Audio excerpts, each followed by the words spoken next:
sostendrá. En la tentación yo sé, Él me sostendrá.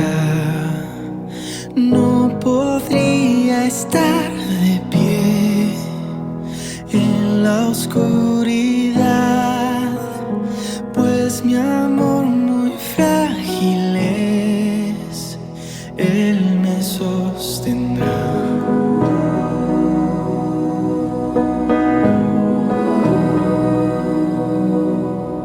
Él se goza en quien salvó, Él me sostendrá. Sean muy bienvenidos a este espacio que lo llamamos Principios de Vida. Este es el segundo tema de este curso de estudio de la Biblia para católicos.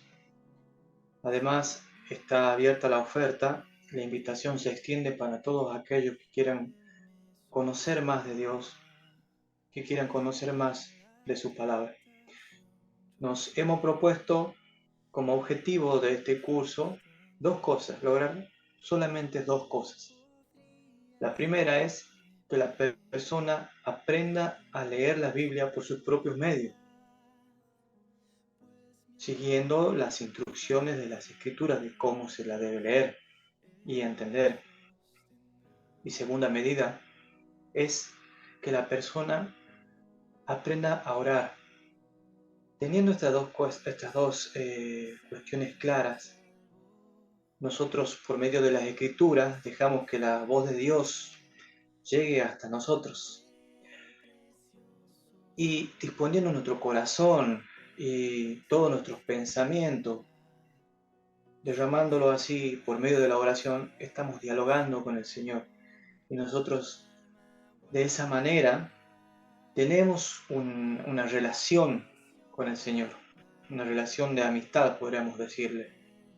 Pero es sin embargo la relación más importante que podamos tener, porque en esta relación con el Señor hay salvación, en esta relación con el Señor hay cambio, hay verdaderamente un cambio.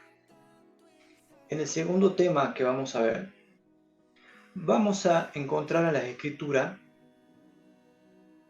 que la comparación de textos es lo que determina, es el paso fundamental para saber cuál sea la verdad. La comparación de texto era hacer una pregunta a la Biblia y buscar en los distintos libros qué es lo que dice acerca de ese tema, armar un rompecabezas y que no haya ninguna contradicción. Hoy vamos a ver un ejemplo muy interesante de cuando hay un texto B y cómo se lo resuelve a una aparente contradicción. Antes de entrar a este tema, quiero leerte lo que dice el Señor Jesucristo en Lucas capítulo 24, el versículo 44 y 45. Cuando el Señor Jesús resucita y se le aparece durante 40 días a los discípulos, le dice estas palabras, que para nosotros van a ser determinantes a la hora de abordar la Escritura y qué es lo que estamos buscando en ellas. El Señor le dijo, estas son las palabras que os hablé, estando aún con vosotros, que era necesario que se cumpliesen todas las cosas que están escritas de mí, en la ley de Moisés, en los profetas y en los salmos. Entonces les abrió el sentido para que entendiesen las Escrituras, y díjoles, así está escrito, así fue necesario que Cristo padeciese y resucitase de los muertos al tercer día. Cuando el Señor Jesús estuvo durante 3 años y medio enseñándole a los apóstoles lo que iba a ser su ministerio, muchas veces ellos no lo entendieron hasta que lo vieron colgado de la cruz, no lo entendieron hasta que el Señor se les apareció y les mostró pruebas indubitables de su resurrección. Y es en este momento que el Señor le dio esta gran lección. Todo lo que estaba escrito de Él, desde la ley de Moisés, que son los primeros 5 libros de la Biblia. Los profetas, los estudiosos, dividen los profetas mayores de los profetas menores. Y también en los salmos, más de 323 profecías mesiánicas. ¿Cuáles le habrá enseñado el Señor? ¿Cuál le habrá hecho entender el Señor de todas aquellas cosas que prefiguraban el ministerio del Mesías? Es decir, ¿qué queremos decir y ver con este versículo? Todo el Antiguo Testamento tiene un mensaje en común: Cristo y Cristo crucificado. Ese es el Evangelio. Eso significa Evangelio, buenas nuevas. Las buenas nuevas es que tenemos un Dios que nos amó tanto que dio su vida por cada uno de nosotros para rescatarnos a cada uno de nosotros. Entonces, en todo el Antiguo Testamento tenemos un mensaje común que nos habla de Cristo. Y en el Nuevo Testamento también. Sobre todo, por ejemplo, podemos leer lo que dijo el apóstol Pedro. Segunda de Pedro, en el capítulo 1, versículo 19, nos dice: tenemos también la palabra profética más permanente, la cual hacéis bien de estar atento como a una antorcha que alumbra en un lugar oscuro, hasta que el día esclarezca y el lucero de la mañana salga en vuestros corazones. La palabra profética que tiene la Biblia, que está en el Antiguo Testamento, muchísimas cosas no se cumplieron todavía. Otras que están en el Nuevo Testamento, por ejemplo, el libro por excelencia de profecía en el Nuevo Testamento es Apocalipsis. Esa es la palabra profética más segura, la cual hacemos bien de estar atentos como una antorcha mientras sigue la oscuridad espiritual en este mundo, hasta que el día esclarezca. Tenemos que contemplar ese mensaje, porque ¿qué tiene ese mensaje profético? ¿Qué quiere traernos a nosotros ese mensaje profético? Que el lucero de la mañana salga en nuestros corazones. Si nosotros hacemos la comparación de textos, vamos a ir a Apocalipsis capítulo 22 y vamos a ver que el lucero de la mañana es Jesús mismo. Es decir, las profecías sirven para llevarnos a Cristo, para traer a Cristo a nuestro corazón. Toda la Biblia da testimonio. El Señor dijo: escudriñad las Escrituras porque ellas dan testimonio de mí. Escudriñar quiere decir escarbar, remover. No es una lectura superficial, sino que requiere un poco más de esfuerzo, sobre todo en esto que estamos hablando, de la comparación de texto. Esto nos va a llevar, sin lugar a dudas, a la verdad. Vamos a ver una lección que el Señor nos va a dar respecto al uso a que el Hijo de Dios tiene que tener de su palabra. Cuando el Señor Jesús fue bautizado, recordarán ustedes que ocurrieron eventos por demás llamativos. Cuando el Señor sale del agua, descendió el Espíritu como paloma sobre Jesús, que representa, ese Espíritu era el Espíritu Santo. Esa paloma era el Espíritu Santo. Estaba Cristo y estaba la voz del Padre que decía: este es mi Hijo amado en quien tengo complacencia. Ahí estaba la Trinidad, ahí estaba la Deidad. Dios manifestándose ante el mundo y confirmando ese ministerio que estaba comenzando, el ungimiento del Mesías. Luego de esto, el Señor fue llevado al desierto, hizo un ayuno de preparación para ese ministerio que Él iba a desarrollar en la tierra, que era de vital importancia para todo el universo creado, y Satanás no se iba a quedar quieto, sino que iba a tratar de buscar la oportunidad para hacer caer a la parte humana de Cristo. Entonces dice que el Señor, después de que tuvo 40 días de ayunos, se le apareció el diablo. Esto lo vamos a leer en el libro de Lucas capítulo capítulo 4, el versículo 3. El Señor sentía hambre. Entonces el diablo le dijo, si eres hijo de Dios, di a estas piedras que se hagan pan. ¿El Señor podría haber hecho? Sí. El Señor hizo la alimentación de los 5.000, la alimentación después de los 3.000 y tantos milagros que hizo el Señor, que dice el apóstol Juan que no, si se escribieran todo lo que el Señor hizo realmente no entraría en los libros en el mundo. ¿El Señor podría haber hecho pan? Sí. ¿Se podría haber manifestado en ese momento como un ser sobrenatural? Sí, pero su carrera a la cruz iba a quedar truncada porque los judíos lo iban a convertir en rey.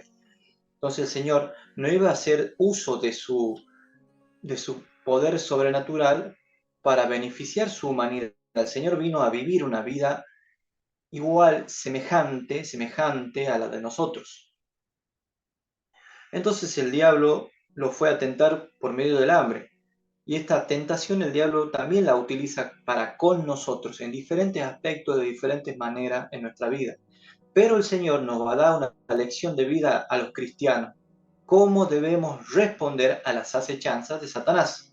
¿Con qué debemos responder a las acechanzas de Satanás? Dice,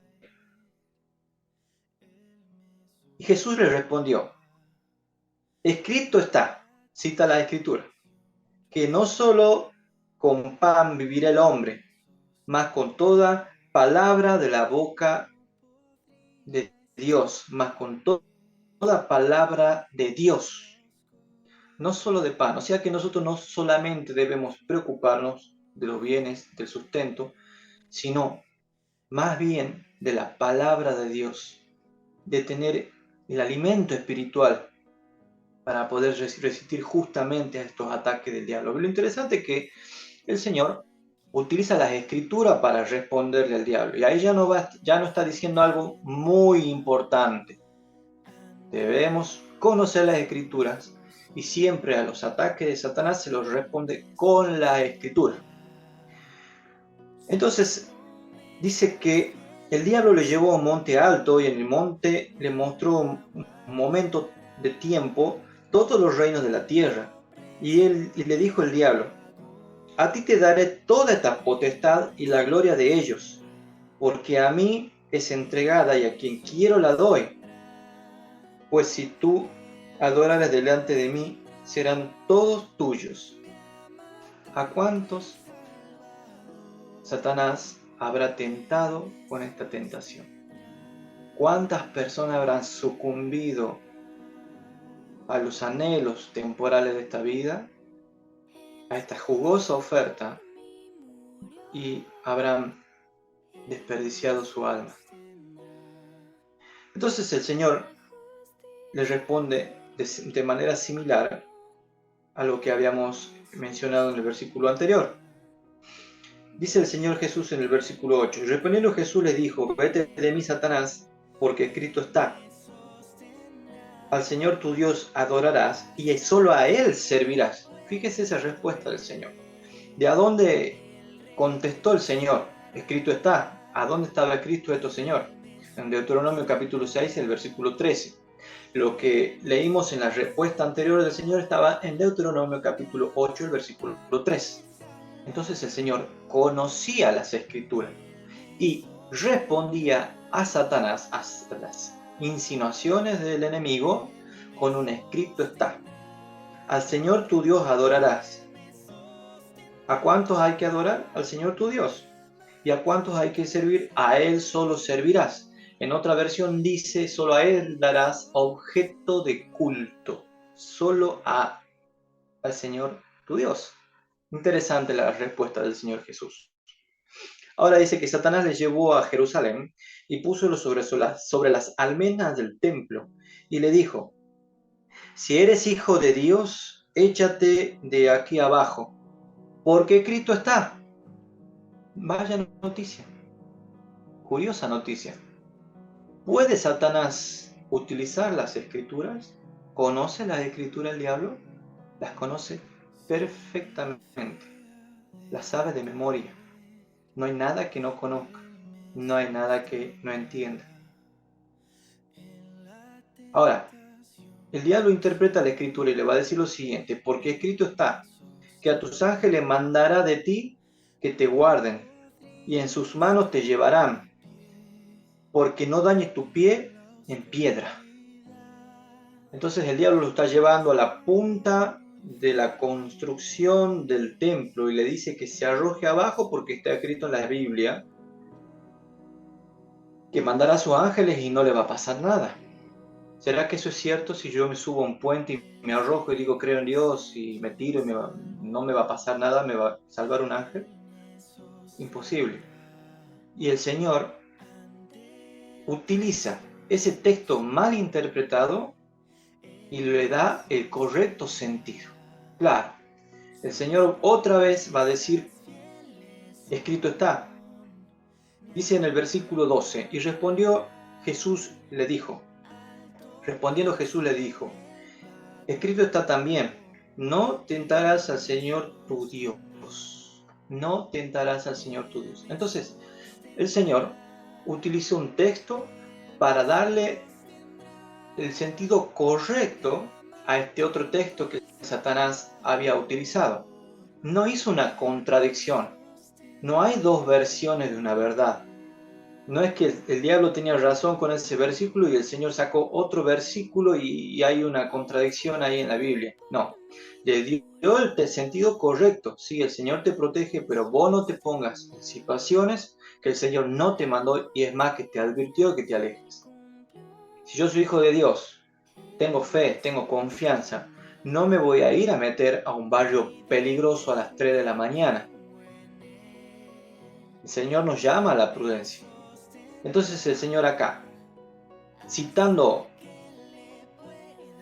la correcta interpretación de la Biblia, de Deuteronomio capítulo 6, el versículo 16, le está dando el sentido correcto.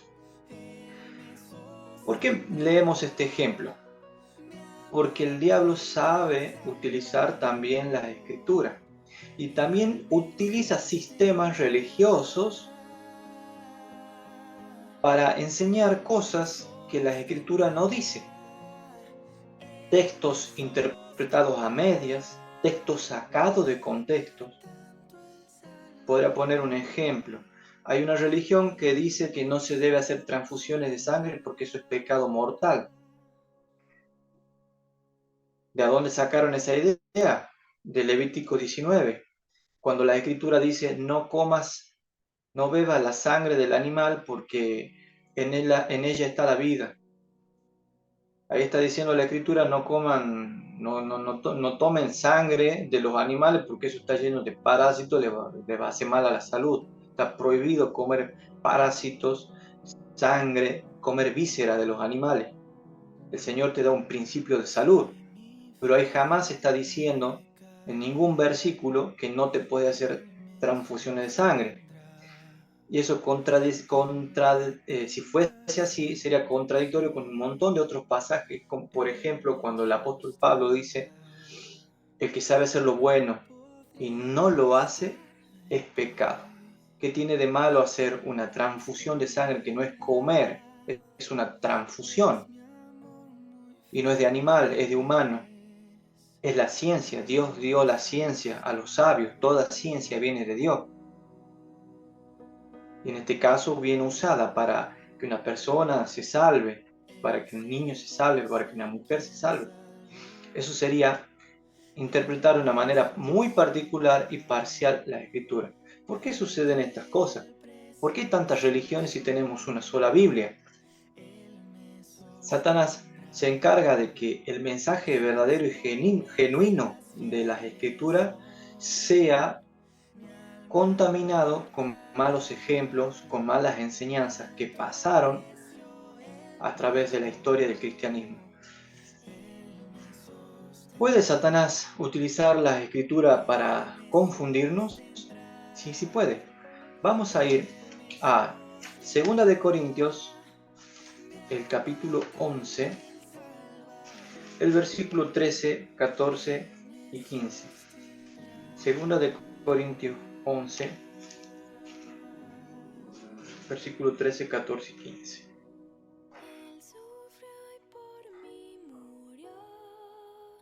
Dice, porque estos son falsos apóstoles, obreros fraudulentos, transfigurándose en apóstoles de Cristo. O sea, hay personas que enseñan errores. Muchas personas lo harán con sinceridad, con un anhelo genuino, pero equivocadamente, ¿no? Utilizarán las escrituras de una manera equivocada. Y no es maravilla porque el mismo Satanás se transfigura de ángel de luz, como hizo con Cristo. El mismo Satanás se transfigura, se muestra como ángel de luz para engañar. Versículo 15 dice, así que no es mucho si también sus ministros se transfiguran como ministros de justicia, cuyo fin será conforme a sus obras. ¿Por qué hay tantas religiones en el mundo? Si solamente es una Biblia. ¿Por qué hay 8.000 confesiones cristianas registradas? ¿Por qué hay tantas versiones de la verdad? ¿Qué es la verdad? El Señor dijo en la Sagrada Escritura, conoceréis la verdad y la verdad os hará libre. Conoceréis la verdad y la verdad os hará libre. Ahora nos vamos a preguntar, ¿qué es verdad? Según la Biblia, ¿qué es la verdad?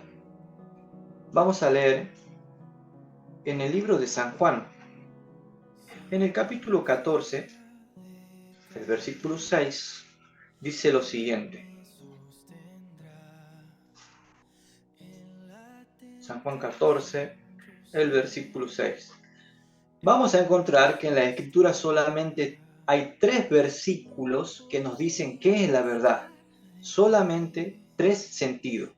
Si bien las Escrituras en el mismo capítulo 17 de San Juan nos dice que el Espíritu Santo es el Espíritu de verdad que nos lleva a la verdad, que nos lleva a Cristo, que nos lleva al Padre, nos testifica del Padre, es el Espíritu de verdad.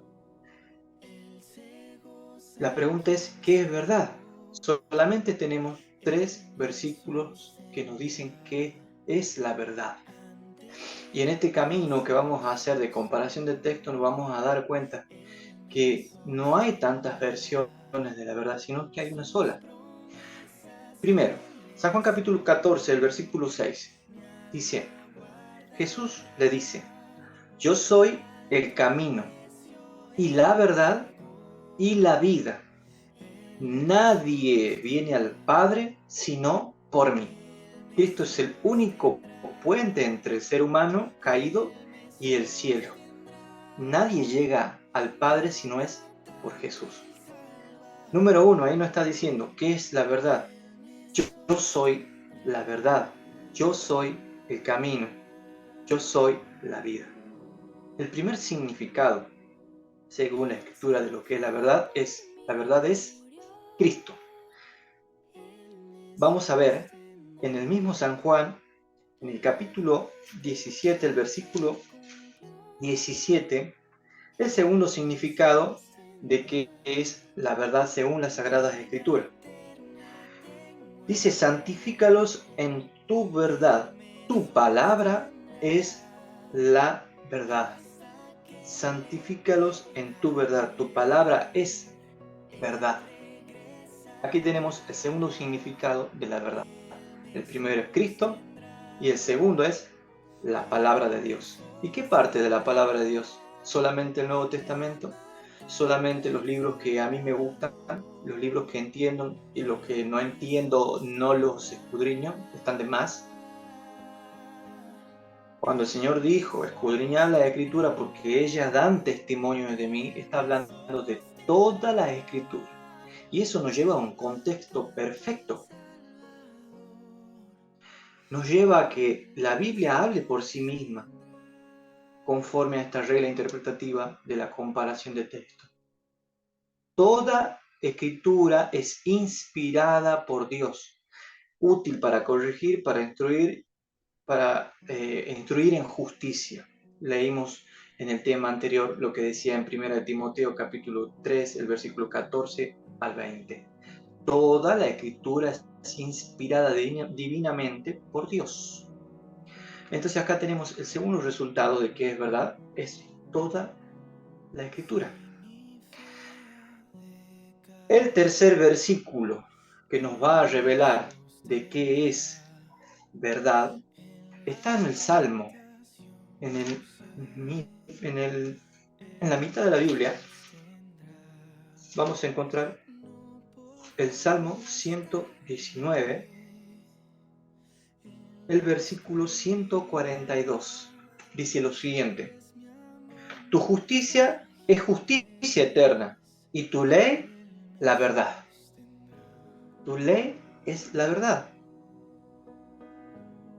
Dice en el 151, cercano está tú, oh Jehová, y todos tus mandamientos son verdad. La ley de Dios, los mandamientos de Dios son verdad.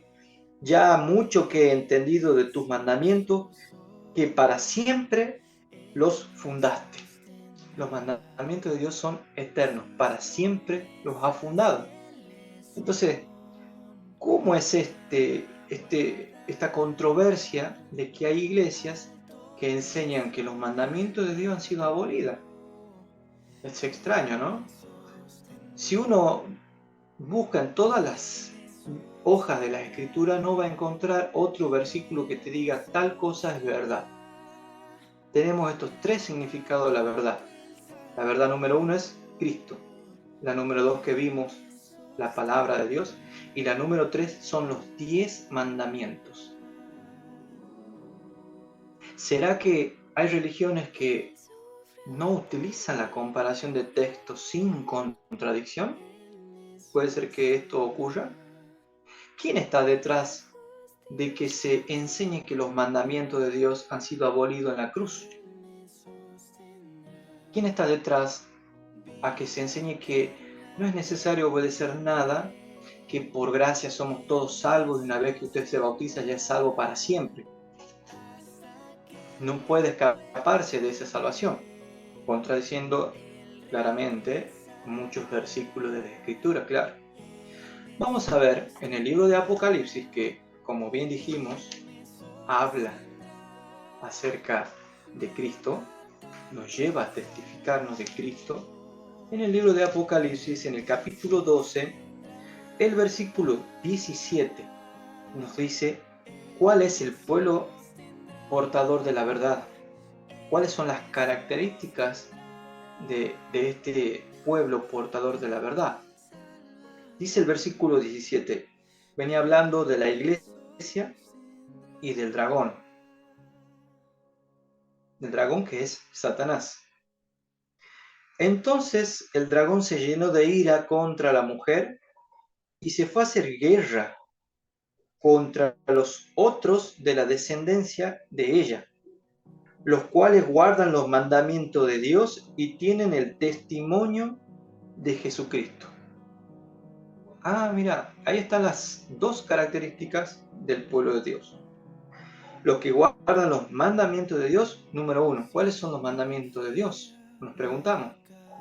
Comparación de texto, lean Éxodo capítulo 20 completito. Ahí están los mandamientos de Dios. Y tienen el testimonio de Jesucristo. ¿Qué es el testimonio de Jesucristo? La Biblia entera, como leímos en San Juan capítulo 5, versículo 39, escudriñad las Escrituras porque ellas dan testimonio de mí. Y vamos a ir al último versículo en Apocalipsis capítulo 19, nos habla acerca de qué es el testimonio de Cristo. Dice lo siguiente: y yo me eché a sus pies para adorarle. Juan ve al ángel, queda maravillado. Veamos si el ángel se deja adorar, ¿no? Y él me dijo, mira, no lo hagas. Yo soy siervo contigo y con tus hermanos que tienen el testimonio de Jesús. Adora a Dios, porque el testimonio de Jesús es el espíritu de la profecía. La capacidad de interpretar las profecías. Ese es el espíritu de la profecía. Esas son las características del verdadero pueblo de Dios. Los testimonios de Jesús, que son la Biblia completa, la capacidad de interpretar, de predicar correctamente las profecías que tienen los mandamientos de Dios. Entonces, esta es la verdad. La verdad es Cristo. Hermanos, debemos seguir este camino. Te invito a seguir adelante en estos estudios e ir profundizando las enseñanzas que el Señor Jesús nos quiere dar a través de su palabra. Este camino es un camino maravilloso en el cual vamos a aprender a tener una relación con el Señor Jesús.